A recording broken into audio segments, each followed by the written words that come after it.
السلام علیکم ورحمۃ اللہ وبرکاتہ۔ اعوذ باللہ من الشیطان الرجیم، بسم اللہ الرحمن الرحیم۔ کتب علیکم القتال وهو کرہ لکم وعسى ان تکرہوا شیئا وهو خیر لکم وعسى ان تحبوا شیئا وهو شر لکم واللہ یعلم وانتم لا تعلمون۔ تم لوگوں پر جہاد کو فرض کیا گیا ہے، حالانکہ تم لوگ اس کو ناپسند کرتے ہو، اور ممکن ہے کہ کوئی چیز ہے جس کو تم ناپسند کرو اور وہ تمہارے لیے بہتر ہو، اور یہ بھی ممکن ہے کہ کوئی چیز ایسی ہے جس کو تم پسند کرو اور وہ تمہارے لیے بری ہو، اور اللہ تبارک و تعالیٰ جانتا ہے، تم نہیں جانتے ہو۔ معزز سامعین کرام، یہ سورۃ البقرہ سورہ نمبر 2 آیت نمبر 216 اس کی تلاوت آپ کے سامنے کی گئی، اور اس آیت کریمہ کا ترجمہ بھی آپ کے سامنے کیا گیا۔ اس آیت کریمہ میں اللہ تبارک و تعالیٰ نے مسلمانوں کو جہاد کا حکم دیتے ہوئے، مسلمانوں کے اوپر جہاد کو فرض کرتے ہوئے یہ حکم دیا ہے کہ مسلمان اسلامی سرحد کی حفاظت کریں۔ سامعین کرام، امام زہری رحمہ اللہ فرماتے ہیں کہ جہاد ہر مسلمان پر فرض ہے، اب چاہے تو وہ جہاد کرے یا بیٹھ رہے، اور اگر وہ جہاد نہیں کر رہا ہے، بیٹھا ہوا ہے، اور اگر اس سے مدد طلب کی جائے تو وہ مدد کے لیے ہمیشہ حاضر رہنا چاہیے۔ اگر اس کو جہاد کے لیے نکلنے کے لیے کہا جائے تو اس کو جہاد کے لیے نکلنا چاہیے، کیونکہ اللہ کے رسول صلی اللہ علیہ وسلم کی حدیث ہے، اللہ کے رسول صلی اللہ علیہ وسلم کی حدیث ہے، صحیح مسلم کتاب الامارہ حدیث نمبر 1910۔ اللہ کے رسول صلی اللہ علیہ وسلم نے فرمایا کہ جو آدمی مر گیا اور اس نے جہاد نہیں کیا، یا اس کے دل میں جہاد کا خیال بھی نہیں آیا، تو وہ آدمی نفاق کی ایک موت پہ مرا ہوا۔ سامعین کرام، اسی طرح سے اللہ کے رسول صلی اللہ علیہ وسلم کی حدیث ہے، صحیح البخاری کتاب الجہاد والسیر باب فضل الجہاد۔ اللہ کے رسول صلی اللہ علیہ وسلم نے فرمایا، لا ہجرت بعد الفتح، فتح مکہ کے بعد اب کوئی ہجرت نہیں ہے، ولیکن جہاد و نیت، لیکن جہاد اور جہاد کی نیت بالکل باقی ہے۔ یعنی فتح مکہ کے بعد اب ہجرت نہیں ہے، ہجرت اس سے پہلے تھی، لیکن اس کے باوجود جہاد آج بھی باقی ہے اور نیت آج بھی باقی ہے۔ آج بھی اگر انسان کو ایسا موقع آ جائے اور جہاد کرنا پڑے تو اس کو جہاد آج بھی کرنا پڑے گا۔ اگر آج بھی ایسے مقام پہ جہاں پہ اس کو اسلامی حکومت میں رہنا دشوار، جہاں پر اس کو رہنا دشوار ہو جائے، اسلامی قانون کے اوپر عمل کرنا اس کے لیے دشوار ہو جائے، تو وہاں پر اس کو نیت کرنا پڑے گا، وہاں سے اس کو ہجرت کرنا پڑے گا۔ سامعین کرام، اللہ کے رسول صلی اللہ علیہ وسلم نے یہ بھی فرمایا کہ وَإِذَا اسْتُنفِرْتُمْ فَانفِرُوا، اور اگر اس کو جہاد کے لیے نکلنے کے لیے کہا جائے تو اس کو جہاد کے لیے نکلنا چاہیے۔ اس سے پہلے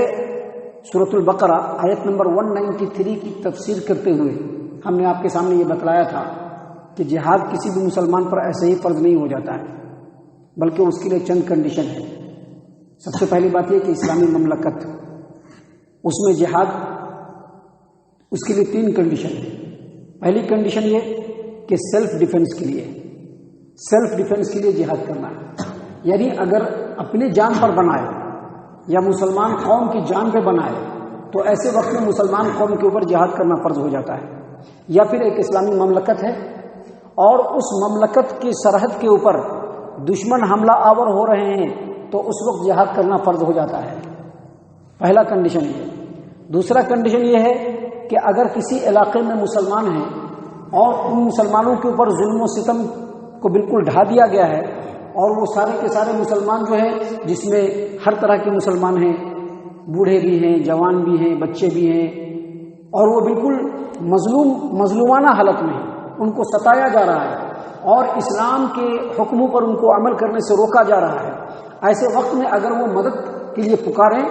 تو ان کی پکار کا جواب دینا اور ان کی مدد کے لیے جا کر ان کے لیے جہاد کرنا، یہ مسلمانوں کے اوپر فرض ہو جاتا ہے۔ اور تیسرا یہ کہ ایک اسلامی مملکت ہے، اسلامی حکومت ہے، اس نے کسی دوسری حکومت سے ایگریمنٹ کیا، معاہدہ کیا، لیکن معاہدے کے اندر جو باتیں تھیں یا معاہدے کی جو مدت تھی اس مدت میں ان باتوں کو توڑ دیا گیا، جو عہد کیا گیا تھا، جو وعدہ کیا گیا تھا اس وعدے کو توڑ دیا گیا، یا پھر کسی سفیر کو، یعنی ملک کا جو سفیر ہوتا ہے اس کو دوسرے ملک میں بھیجا گیا اور وہاں جا کر کے اس کو قتل کر دیا گیا، تو ایسی صورت میں جہاد فرض ہو جاتا ہے۔ یہ 3 کنڈیشن ہے، اگر یہ 3 کنڈیشن رہے گی تبھی جہاد فرض ہوگا، وگرنہ عام طور پر ایسے ہی 2 4 5 آدمی اٹھے اور سماج و معاشرے کے اندر جو ہے فتنہ و فساد پھیلانا شروع کر دے جہاد کے نام پر، تو وہ جہاد نہیں ہو سکتا ہے، وہ کبھی بھی جہاد نہیں ہو سکتا ہے، وہ فتنہ و فساد ہوگا، وہ فتنہ و فساد ہوگا، وہ جہاد ہرگز نہیں ہو سکتا ہے۔ جہاد کے لیے ایک کنڈیشن ہے، اور یہ جو 3 شرائط جو بتایا گیا آپ کو جہاد کے لیے، اس میں بھی اسلام یہ حکم نہیں دیتا ہے کہ بس جائیے اور جاتے ہی لڑنا شروع کر دیجئے، نہیں، بلکہ جب آپ میدان جنگ میں پہنچے، ایک مسلمان یا مسلمانوں کی جماعت جب میدان جنگ میں پہنچے گی تو پہلے ان کو دعوت دینا ہے اسلام کی، ان کو اسلام کے بارے میں بتانا ہے، جیسا کہ اس سے پہلے حدیث آپ کے سامنے پیش کیا جا چکا ہے کہ غزوہ خیبر کے موقع سے اللہ کے رسول صلی اللہ علیہ وسلم نے علی رضی اللہ عنہ کے ہاتھ میں جھنڈا دیا اور کہا کہ ٹھیک ہے جاؤ، آرام سے اترنا، جلدی کرنے کی ضرورت نہیں، آرام سے ان کے اترنا، اور بالکل میدان میں جانے کے بعد، ان کے سامنے جانے کے بعد ان کو یہ بتلانا کہ اشہد ان لا الہ الا اللہ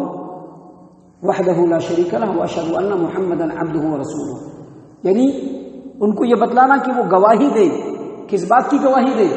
کہ اللہ تبارک و تعالیٰ کے علاوہ کوئی عبادت کے لائق نہیں ہے، اس کا کوئی شریک نہیں ہے، اور محمد عربی صلی اللہ علیہ وسلم اللہ کے رسول ہیں، تم اس کی دعوت دینا ان کو، اور اگر اس دعوت کو قبول کر لے تو ان کو بتلانا کہ اسلام نے ان کے اوپر کیا فرض کیا ہے۔ اور پھر نبی صلی اللہ علیہ وسلم نے فرمایا کہ اگر تمہارے دعوت دینے سے ایک آدمی بھی راہ راست پر آ گیا، ایک آدمی بھی راہ راست پر آ گیا تو وہ تمہارے لیے سرخ اونٹوں سے بھی زیادہ بہتر ہے، یعنی دنیا کی جو قیمتی چیزیں اس سے بھی بہتر ہے۔ تو دیکھیے اسلام نے ان کنڈیشن میں بھی ڈائریکٹ جہاد کرنے کے لیے نہیں کہا ہے، بلکہ کہا ہے کہ پہلے اس کو اسلام کی دعوت دو۔ تو یہاں پر جو باتیں بتائی جا رہی ہے دراصل اسی پس منظر میں بتائی جا رہی ہے کہ کتب علیکم القتال، تمہارے اوپر جہاد کو فرض کیا گیا ہے، حالانکہ تم جہاد کو ناپسند کرتے ہو۔ کیوں ناپسند کرتے ہیں لوگ؟ فطرت ہے، انسان ہے، کمزور ہے، اس کی زندگی ہے، اس کے بال بچے ہیں، اس کا سماج و معاشرہ ہے، اس کے مسائل ہیں، اس کے تعلقات ہیں، ان تمام چیزوں کو مد نظر رکھتے ہوئے انسان فطری طور پر جہاد کو ناپسند کرتا ہے۔ کیوں؟ کیونکہ اس میں مشقت ہوتی ہے، سفر کی مشقت ہوتی ہے، دشمنوں کے سامنے جا کر کے لڑنے کی مشقت ہوتی ہے، جان کا ڈر لگا ہوتا ہے، انسان قتل ہو جاتا ہے، زخمی ہو جاتا ہے، اسی لیے انسان اس کو ناپسند کرتا ہے۔ اللہ نے فرمایا وَهُوَ كُرْهٌ لَكُمْ، تمہارے اوپر جہاد کو فرض کیا گیا ہے لیکن تم اس کو ناپسند کرتے ہو۔ اللہ نے آگے مزید فرمایا عَسَىٰ أَن تَكْرَهُوا شَيْئًا وَهُوَ خَيْرٌ لَكُمْ، بالکل ممکن ہے کہ تم کسی چیز کو ناپسند کرو لیکن وہ چیز تمہارے لیے بہتر ہو۔ اب یہ جو جہاد ہے، جہاد کو انسان ناپسند کرتا ہے لیکن کیسے بہتر ہے؟ جب انسان جہاد کرتا ہے تو اللہ کی نصرت اور فتح اور اس کی مدد حاصل ہوتی ہے، دشمنوں کے اوپر مدد فتح حاصل ہوتی ہے، دشمنوں کے شہر پہ، اس کے مالوں پہ اور اس کے لوگوں کے اوپر غلبہ حاصل ہوتا ہے، ایک مقام ملتا ہے۔ تو اسی لیے جہاد کو اللہ تبارک و تعالیٰ نے فرمایا کہ ممکن ہے کہ کوئی کسی ایک چیز کو تم ناپسند کرو لیکن وہ چیز تمہارے لیے بہتر ہو، اور ایک چیز کو تم پسند کرتے ہو وہ چیز تمہارے لیے بہتر نہیں ہو۔ وَعَسَىٰ أَن تُحِبُّوا شَيْئًا وَهُوَ شَرٌّ لَكُمْ، اور ممکن ہے کہ تم کسی چیز کو پسند کرو لیکن وہ چیز تمہارے لیے بہتر نہیں ہو۔ اب جہاد کو آدمی پسند نہیں کرتا ہے، آج جہاد بالکل چھوٹ گیا ہے، آج اس طرح کے حالات بھی نہیں ہیں۔ دیکھیے مسلمانوں کی کیا حالات ہے آج کی ڈیٹ میں، دیکھیے 313 مسلمان تھے غزوہ بدر کے اندر، صرف 313 مسلمان تھے، لیکن ان لوگوں نے اللہ تبارک و تعالیٰ کے جھنڈے کو پکڑا، اور دشمن جب ان کے سامنے آئے تو ان سے جہاد کیا، تو پھر کیا ہوا؟ اللہ تبارک و تعالیٰ نے انہی 313 مسلمانوں کے ہر چیز کو بلند کر دیا۔ تو اللہ تبارک و تعالیٰ نے اسی بات کو بیان فرمایا کہ ممکن ہے کہ تم کسی ایک چیز کو ناپسند کرتے ہو، وہ چیز تمہارے لیے بہتر ہو، اور ایک چیز ہے جس کو تم پسند کرتے ہو وہ تمہارے لیے بہتر نہیں ہو۔ واللہ یعلم وانتم لا تعلمون، اللہ جانتا ہے تم کو نہیں معلوم ہے کہ تمہارے لیے کیا بہتر ہے کیا بہتر نہیں ہے، لہذا جو اللہ کا حکم ہے اس کی اطاعت کرو، اس کے سامنے سر کو جھکاؤ، اور اللہ تبارک و تعالیٰ کے حکم کی اطاعت و فرما برداری میں ہمیشہ لگے رہو۔ سامعین کرام، اس صورت میں بھی آگے اور بھی بہت ساری باتیں ہیں جو اللہ تبارک و تعالیٰ نے ہمارے لیے بیان فرمائی ہے۔ اللہ تبارک و تعالیٰ سے دعا ہے کہ اللہ تبارک و تعالیٰ ہم تمام کو ان تمام باتوں کے اوپر خوب غور و فکر اور تدبر کرنے کی توفیق عنایت فرمائے۔ اللہ تعالیٰ ہم تمام کو صحیح معنوں میں پکا سچا مومن مسلمان بنائے، اللہ اور اس کے رسول صلی اللہ علیہ وسلم کی اطاعت و فرما برداری کرنے والا بنائے، صحابہ کرام رضی اللہ عنہم کے طریقے پر چلنے والا بنائے، جنت الفردوس میں جگہ عطا فرمائے۔ اے اللہ ہم تمام کو جہنم سے پناہ دے، اے رب العالمین ہم تمام کو جہنم سے پناہ دے، اے مالک الملک ہم تمام کو جہنم سے پناہ دے، آمین یا رب العالمین، وما علینا الا البلاغ المبین۔